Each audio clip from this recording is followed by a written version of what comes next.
नमस्कार। Sunday special में इस बार बात करेंगे एक स्पेशल शख्सियत के बारे में। और अन्नामलई बीजेपी के तमिलनाडु के जो प्रदेश अध्यक्ष हैं, उन्होंने जो मानदंड राजनीति में अब सेट किए हैं, उसके पास तक भी पहुंच पाना अब किसी के लिए संभव नज़र नहीं आ रहा है।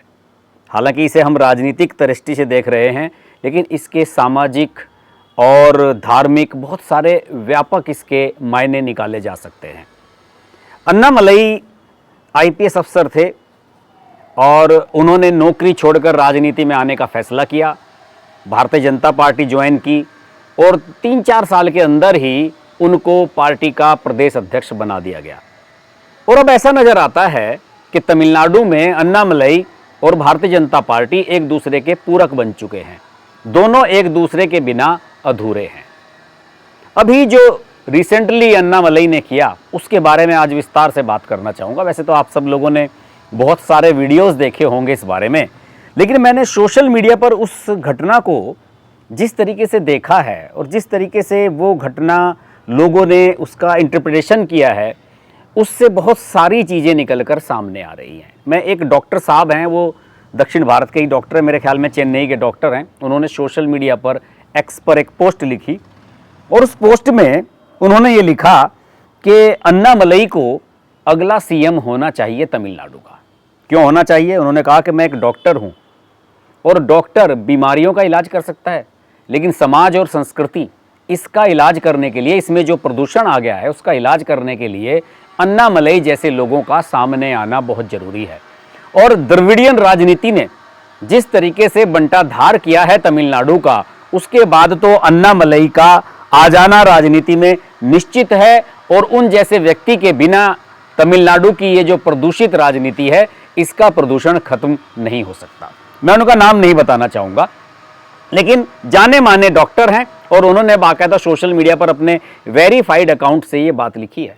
अब एक जाना माना डॉक्टर प्रदेश में जो डीएमके की सरकार चल रही है, एक तरीके से उसके खिलाफ सोशल मीडिया पर लिख रहा है और खुलेआम ये कह रहा है कि अन्नामलई जैसे लोगों को राजनीति में आगे आना चाहिए, तो एक बड़ा स्टेटमेंट है। तेजस्वी सूर्या बेंगलोर के बीजेपी के सांसद हैं, युवा सांसद हैं, अन्नामलई की तरह ही, और बड़ा वोकल हैं हिंदुत्व पर, कई मुद्दों पर बड़ा अच्छा बोलते हैं। पार्लियामेंट में जब भी बोले हैं बहुत बढ़िया बोले हैं।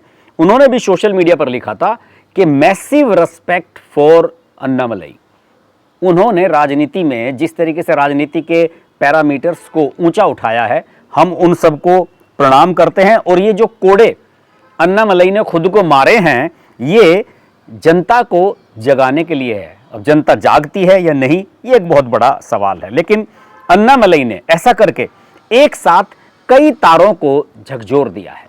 जैसे हिंदुत्व की राजनीति को, हिंदू मान्यताएं हैं, हिंदू मान्यताओं के अनुसार ही अन्नामलई ने ये सब कुछ किया। आप सब जानते ही हैं कि उन्होंने एक घटना हुई रेप की, अन्ना यूनिवर्सिटी है वहाँ की चेन्नई की, उसमें एक रेप की घटना हुई लड़की के साथ, उसमें आरोपी पकड़ा गया। लेकिन जिस तरीके से पुलिस ने उसमें बिहेव किया, उस लड़की की आइडेंटिटी को डिस्क्लोज कर दिया गया और साथ ही साथ उसकी जो विवरण है वो बाहर लीक हुआ। इसे लेकर उन्होंने एक तरह का प्रायश्चित किया।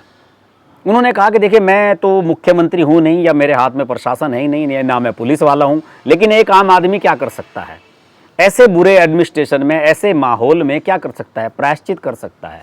और प्रायश्चित करने का मतलब उनका सीधा सा यही था कि मैं खुद को 6 कोड़े मारूंगा। हालांकि उन्होंने 8 मारे, और जब 8वें कोड़े के बाद वो 9वां कोड़ा मारने जा रहे थे, तो भाजपा के जो उनके साथी कार्यकर्ता थे उनको ऐसे गले लगा लिया और उन्हें कोड़ा नहीं मारने दिया।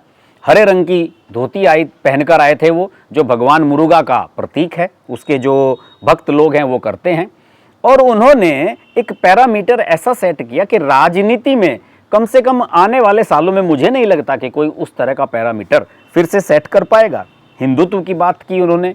इस घटना से नारी सम्मान जुड़ा हुआ है। एक पीड़िता के साथ, जिसके साथ रेप हुआ है, उसके साथ सारी महिलाओं के सेंटिमेंट्स जुड़ जाते हैं। तमिलनाडु की कानून व्यवस्था पर सवाल खड़े हो जाते हैं, वहाँ के कुशासन पर सवाल खड़े हो जाते हैं। और सबसे बड़ी बात है, जो रिच तमिल संस्कृति है, जिसको द्रविडियन राजनीति बिल्कुल बर्बाद करने में लगी हुई है, उसमें भी एक नया आयाम आ जाता है।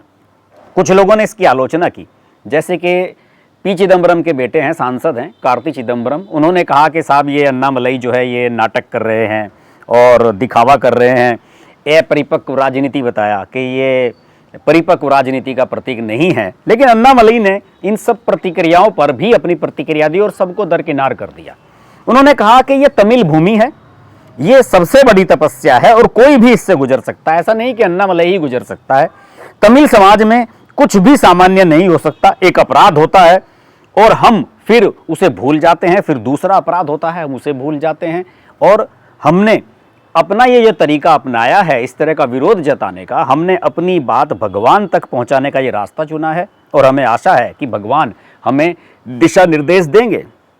उन्होंने ये भी कहा कि अन्ना विश्वविद्यालय की जो घटना है कि एक बिरयानी बनाने वाले ने, हिंदू ही था वो भी, उसने उस पीड़िता के साथ रेप किया और उसके बाद जो भी घटनाएं हुई उन सब चीज़ों को उन्होंने सामने रखा। उन्होंने कहा कि हम जो तमिल संस्कृति को जानते हैं वो ये भी जानते होंगे कि कोड़े मारने का, खुद को कोड़े मारने का मतलब क्या है। कोड़े मारने का, खुद को कोड़े मारने का मतलब ये है कि ईश्वर अब हमारे हाथ में कुछ नहीं है, हम कुछ कर नहीं सकते, हम खुद को सजा दे सकते हैं, अब आपको फैसला लेना है। यानी कि सब कुछ आपके दरबार में पहुंच चुका है। और उन्होंने ये भी कहा कि तमिलनाडु का जो वैभव है वो डीएमके के शासन में जिस तरीके से नीचे की तरफ जा रहा है उसे वापस लाने की हम कोशिश करेंगे। और हमारी कोशिश ये होगी कि 2026 में हम जब यहाँ के विधानसभा चुनाव हों वहाँ तमिलनाडु के वैभव को वापस लाने की हम कोशिशें करें।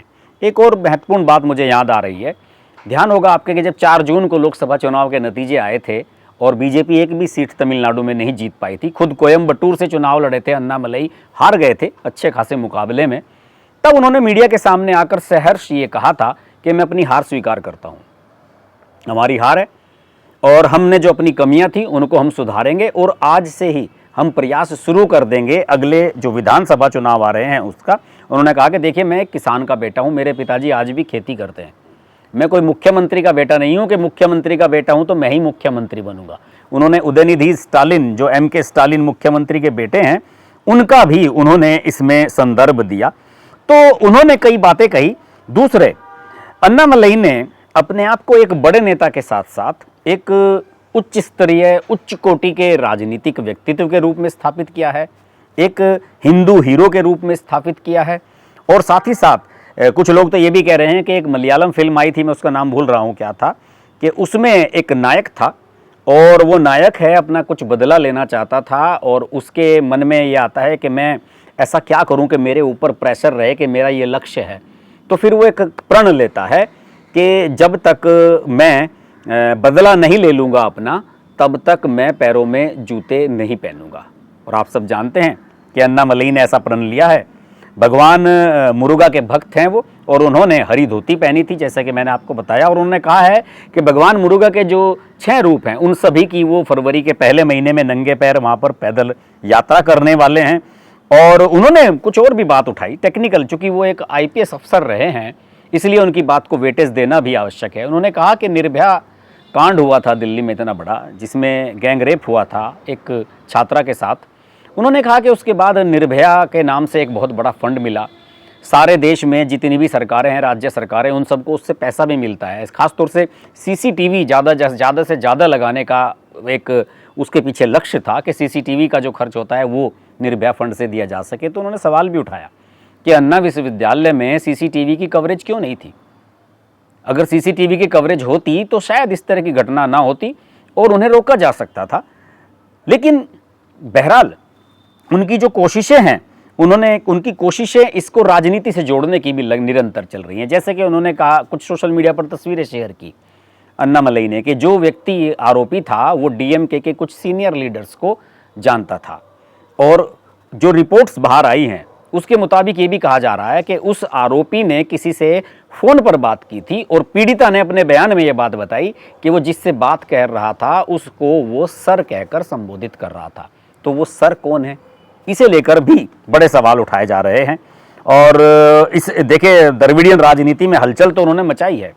AIADMK जो जयललिता की, स्वर्गीय जयललिता की पार्टी है, उस पर भी उन्होंने एक प्रेशर बना दिया है कि आप इस मामले में खुलकर सामने आएँ, क्योंकि वो अभी तक इस पर शांत बैठे हुए थे। और अभी भी आज की तारीख में भी अगर किसी विरोधी दल के रूप में अगर किसी की बात करें तो प्रमुख विरोधी दल अभी भी AIADMK है। हालांकि AIADMK के साथ अब भाजपा का गठबंधन नहीं है। लोकसभा चुनाव के समय अन्नामलई ने यह गठबंधन खत्म करा दिया था। लेकिन अभी अन्नामलई 3 महीने के बाद विदेश से लौटे हैं, इंग्लैंड गए थे वो, और वहाँ पर वो लीडरशिप स्किल सीखने के लिए गए थे। तो वहाँ से लौटने के बाद उन्होंने ये संकेत दिए थे कि अगर विधानसभा चुनाव में हमें आवश्यकता पड़ी तो हम फिर से DMK के साथ समझौता करेंगे, क्योंकि हमारा और DMK का दोनों का ही ये लक्ष्य है कि किसी भी तरीके से हम DMK की सरकार को ख़त्म करें। तो AIADMK और BJP एक बार फिर से साथ आ जाते हैं तो ये काम भी संभव है। हालांकि इस बात को जो पलानीस्वामी हैं, AIADMK के जो महासचिव हैं, उन्होंने ज़्यादा भाव नहीं दिया। उन्होंने कहा कि अन्नामलई ने अभी तो हमारे से समझौता तोड़वाया और अब फिर समझौता करने की बात कह रहे हैं। लेकिन प्रेशर देखिए अन्नामलई का कि इस युवती के साथ जो रेप की घटना अन्ना विश्वविद्यालय में हुई है उसे लेकर CBI जांच की मांग कर रहे हैं। और 30 दिसंबर को सभी जिला मुख्यालयों पर AIADMK इस मामले को लेकर धरना प्रदर्शन करने वाले हैं। तो इस तरीके से एक माहौल अन्नामलई ने इस तरह का तमिलनाडु में बना दिया है कि आप उससे किसी भी तरीके से खुद को बचा नहीं सकते। अब जैसे DMK वाले नेता हैं, उनके कुछ नेताओं के बयान में देख रहा था, उनका ये कहना था कि पेरियार के शब्दों में अन्नामलई ने जो किया है वो असभ्य आचरण है और उनको जीवन भर नंगे पैर ही रहना पड़ेगा और DMK कभी भी सत्ता से बाहर नहीं होगी। ये उनका घमंड बोल रहा है। उदयनिधि स्टालिन का बयान किस हिंदू को याद नहीं होगा, जब उन्होंने ये कहा था 1 साल पहले, 1.5 साल पहले, बल्कि बात काफ़ी समय की हो गई है, तो कि सनातन धर्म एक बीमारी है, इसको ख़त्म कर दिया जाना चाहिए। उन सब चीज़ों को लगातार उनका मनन कर रहे हैं अन्नामलई और ये सोचते चले जा रहे हैं कि इसको कैसे धर्म, संस्कृति, समाज, महिला, इन सब से जोड़ा जाए। और अन्नामलई ने जो ये काम किया, कोयम्बटूर में अपने घर के बाहर खुद को 8 कोड़े मारे और जूते ना पहनने का जो फैसला किया, भगवान मुरुगा के दर्शन करने के लिए यात्रा निकालने का फैसला किया, ये एक बहुत बड़ा गेम चेंजर मुझे तो होता हुआ नज़र आ रहा है तमिलनाडु की राजनीति में।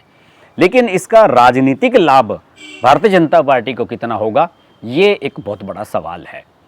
अभी भारतीय जनता पार्टी तमिलनाडु में अन्नामलई से आगे कुछ नहीं देख रही है। अन्नामलई कहेंगे तो तमिलनाडु में फिर से AIADMK के साथ उनका समझौता हो जाएगा, और अगर नहीं होता है तो उसके बावजूद भी भारतीय जनता पार्टी कई छोटे छोटे दलों को साथ लेकर जोड़ने की कोशिश कर रही है। और ये तो करने की कोशिश कर ही रही है कि कम से कम वो नंबर 2 या नंबर 3 की पार्टी तो तमिलनाडु के विधानसभा चुनाव में 2026 में बनती हुई नजर आए। लेकिन अन्नामलई के बारे में मैं एक बार फिर ये कहना चाहूँगा कि उन्होंने राजनीति में एक नए आयाम सेट किए हैं, एक नई तरह की राजनीति वो लेकर आए हैं। अक्सर क्या होता है कि जो हमारे ये ब्यूरोक्रेट्स, टेक्नोक्रेट्स, इस डिप्लोमेट्स, ये सब लोग आते हैं ना पॉलिटिक्स में, तो ये धर्म की बात करना, संस्कृति की बात करना, इसे बैकवर्डनेस की पहचान मानते हैं। लेकिन अन्नामलई इन सबसे अलग हैं। उन्होंने एक ऐसा माहौल बना दिया है, जैसे कि नरेंद्र मोदी ने काशी तमिल संगमम एक कार्यक्रम कराया था कि काशी की और तमिल की कल्चर को हम एक करने की कोशिश करें, उधर के युवा इधर आएँ, इधर के युवा उधर जाएं। तो एक इस तरह का कल्चरल शिफ्ट करने की कोशिश भी अन्नामलई कर रहे हैं। तो अन्नामलई को कितनी सफलता मिलती है ये आने वाला समय बताएगा। लेकिन अन्नामलई को निश्चित रूप से इस बात का तो श्रेय दिया जाना चाहिए कि उन्होंने राजनीति में एक नई तरह की ऊर्जा, एक नई तरह की सोच को भी विकसित करने का काम किया है। आज के वीडियो में इतना ही। वीडियो अच्छा लगे तो लाइक कीजिए, शेयर कीजिए, चैनल को भी सब्सक्राइब नहीं किया है तो सब्सक्राइब कीजिए, नोटिफिकेशन का बेल आइकन प्रेस कीजिए और जुड़े रहिए हमारे साथ। नमस्कार। अगर आपको हमारी वीडियो पसंद आई तो वीडियो को लाइक करें, चैनल को सब्सक्राइब करें और नोटिफिकेशंस के लिए बेल आइकन को प्रेस करें।